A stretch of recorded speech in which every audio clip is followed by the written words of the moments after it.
Hello everyone, study point channel के अंदर आपका हार्दिक स्वागत है। अभी जो स्टूडेंटों ने 22-23 सत्र के अंदर एडमिशन लिए थे और उनके एडमिशनों के अंदर क्या है कि त्रुटियां रह गई थी, और त्रुटियों का क्या था कि उनको राजस्थान पैरामेडिकल काउंसिलिंग ने डेट निश्चित की थी। उसके अंतर्गत ये बोला गया था कि जिन स्टूडेंटों की त्रुटियां हैं, किसी का डेट ऑफ बर्थ में गलती है, किसी के फादर नेम में गलती है, किसी का जो कैटेगरी है वो जर्नल है, उसके बाद में भी EWS कर दिया गया, ठीक है। तो इन कंडीशनों के अंदर राजस्थान पैरामेडिकल काउंसिलिंग ने डेट निश्चित की थी। उसके अंदर ये था कि आपको आपको मेल करना था, या मेल करने के बाद में या फिर राजस्थान पैरामेडिकल काउंसलिंग में जाना था। उसके बाद में उनको बताना था कि सर मेरी ये गलतियां हैं, ठीक है, इसको कृपया आप सुधार कीजिए। फिर राजस्थान पैरामेडिकल काउंसलिंग ने 3 से 4 दिन लिए थे, और 3 से 4 दिन करने के बाद में क्या है कि उनको अपना कार्यकारी स्तर पर उनको सुधार किया गया था और फाइनल लिस्ट सबमिट की गई थी। वो दोस्तों जो इसकी फाइनल लिस्ट थी वो आ गई है, ठीक है। जैसा कि आप देख पा रहे हैं, प्रशिक्षण सत्र 22-23 में प्रवेश हेतु आवेदन करने वालों की अंतिम मतलब फाइनल वरीयता सूची, ठीक है। अब इसके अंदर क्या है, जैसे कि आप देख पा रहे हैं कि जो कॉलम दिए हैं वो सीरियल नंबर से हैं, एप्लीकेशन नंबर है, ठीक है, नाम है, फादर नेम है, मदर नेम है, डेट ऑफ बर्थ है, जर्नल, ठीक है, जेंडर क्या है, कैटेगरी क्या है, 10th की जो आपकी कौन से बोर्ड से की है, 10th में परसेंट कितनी थी, 10th में मतलब आपकी कौन सी ईयर में आपने पास आउट किए, इसी प्रकार से 12th का है, ठीक है। माइग्रेशन है, बैंक अकाउंट है, बैंक होल्डर का नाम, IFSC कोड वगैरह, ये सारी चीज़ें इसमें दी गई हैं। जिन स्टूडेंटों की जो भी दिक्कत थी वो उसमें आप चेक कर सकें, जो आपने RPMC में शिकायत दर्ज की थी उसके आधार पर, ठीक है, आपकी सही हो गई है कि नहीं हुई है, क्योंकि ये फाइनल लिस्ट आ गई है। जिन स्टूडेंटों ने गलतियां की थी फॉर्म भरने में, RPMC ने उनको अपने कार्यकालीन स्तर पर उनको सुधार करने के लिए डेट सबमिट की थी और फाइनल लिस्ट जारी कर दी, जो कि फाइनल लिस्ट आप देख पा रहे हैं, ठीक है। उस आधार पर आप देख लें आपकी क्या दिक्कत थी, वो चेंज हुई है कि नहीं हुई है। और जिन स्टूडेंटों की अब भी चेंज नहीं हुई है वो RPM से फिर जाके बात करें, या फिर RPM से फिर आगे बताइए कैसे क्या होगा, क्योंकि अभी तो कुछ होने वाला नहीं, जो भी लिस्ट है वो फाइनल है ये, ठीक है। जैसा कि आप देख पा रहे हैं दोस्तों, ये सारी लिस्ट आ गई है। लिस्ट आप देख सकते हैं, वो खुद जाके देख सकते हैं राजस्थान पैरामेडिकल काउंसलिंग की साइट पर, ठीक है।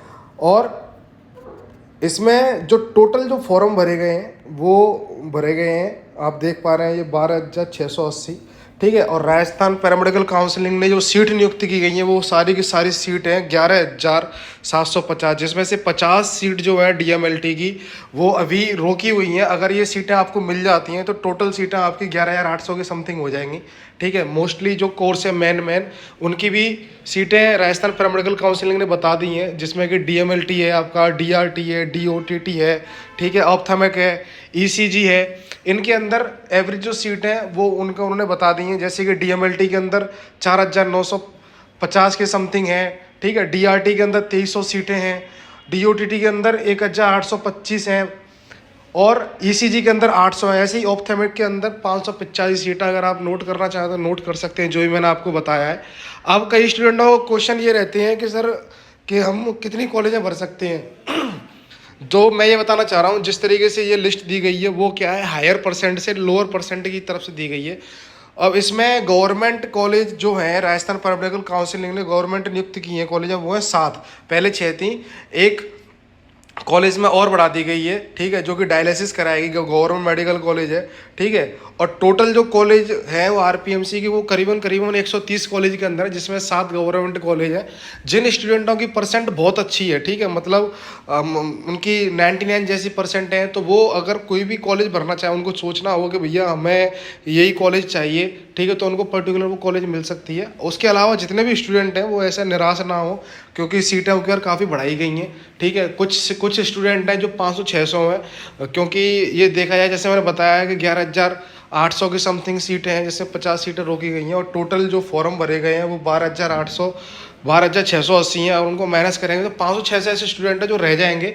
लेकिन कई स्टूडेंट ऐसे हैं जो पर्टिकुलर कोर्स के लिए ही हैं, जैसे उन्होंने वो DMLT करना है या किसी को ECG करना है, अगर उनको कॉलेज नहीं मिली तो वैसे भी हटेंगे, ठीक है। तो इसमें चिंता वाली बात नहीं है, सबको मनचाही कॉलेज मिल सकती है। तो ये सारी चीज़ें हैं। और काउंसलिंग की डेट कल से चालू हो जाएंगी काउंसलिंग।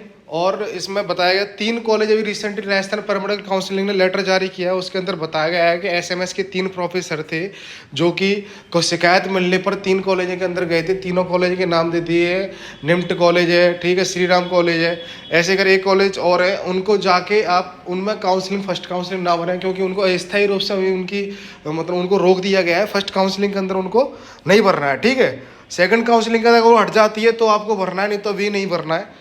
और भरने का प्रोसीजर कल से चालू हो जाएंगे और आपको 10,000 रुपये जमा करने हैं। 10,000 रुपये जमा करने के बाद आपको कॉलेज मिलेगी। अगर आप कॉलेज से संतुष्ट नहीं है तो आप उसको चेंज कर सकते हैं, ठीक है। फर्स्ट काउंसलिंग और सेकंड काउंसलिंग की सुविधा उपलब्ध है, थर्ड काउंसलिंग में आप ऐसा नहीं कर सकते हैं। अब क्वेश्चन ये भी पुटअप होता है कि किसी मान के चलो जैसे किसी व्यक्ति को ओनली DMLT करना है और उसने चॉइस वाली कॉलेज भरी और उसको वो नहीं मिलती है, तो पैसे कितने वापस होंगे। तो दोस्तों इसमें ये है कि आपके 7,000 रुपये वापस हो जाएंगे और 3,000 रुपये नहीं होंगे। उसके लिए ये है कि जो आपने बैंक अकाउंट दिया है जिससे आपने पैसे कटवाए 10,000 रुपये जो जाएंगे उसी अकाउंट के अंदर आ जाएंगे, ठीक है। तो ये सारी बताई गई है मैम कि किस तरीके से आपको ये करना है, ठीक है। और कौन सी कॉलेज हैं जिनके अंदर नहीं भरना है। राजस्थान परमानेंट काउंसलिंग ने वो लेटर भी जारी कर दिया, आप उसको देख लें। फर्स्ट काउंसलिंग में उसको ना भरें, ठीक है। और कम से कम 2 से 3 कॉलेज तो जरूर भरें।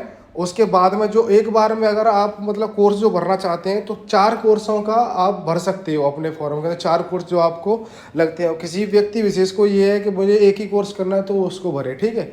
ये नहीं है कि फिर उसको करना ही नहीं तो भरने का मतलब क्या है। लेकिन 4 कोर्स आप भर सकते हैं। Rajasthan paramedical counselling total 12 course कराती है, जिसमें से आप 4 भर सकते हो और कम से कम 3 कॉलेज भरें। अगर आपका जो आपकी मनचाही कॉलेज उसमें आ गया तो बेस्ट है, अगर नहीं आता है तो आप उसको चेंज करवा सकते हो, ठीक है। अगर इससे रिलेटेड कोई भी आपको दिक्कत है तो मेरे को बताएं और मेरे को मैसेज करें, मैं उसका रिप्लाई ज़रूर करूँगा। तो मैं आज की जो वीडियो थी वो थी फाइनल मेरिट लिस्ट के ऊपर।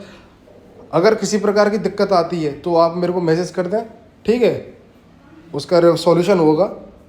और काउंसलिंग अच्छी तरह से भरें। 3 कॉलेज हैं जिनमें नहीं भरना है, उसके बाद ही भरना है। अगर वो क्लियर हो जाती है उसके बाद ही। अगर आपको मेरी वीडियो अच्छी लगी मेरे चैनल को लाइक करें, शेयर करें, सब्सक्राइब करें। आपका दिन शुभ हो। Thank you.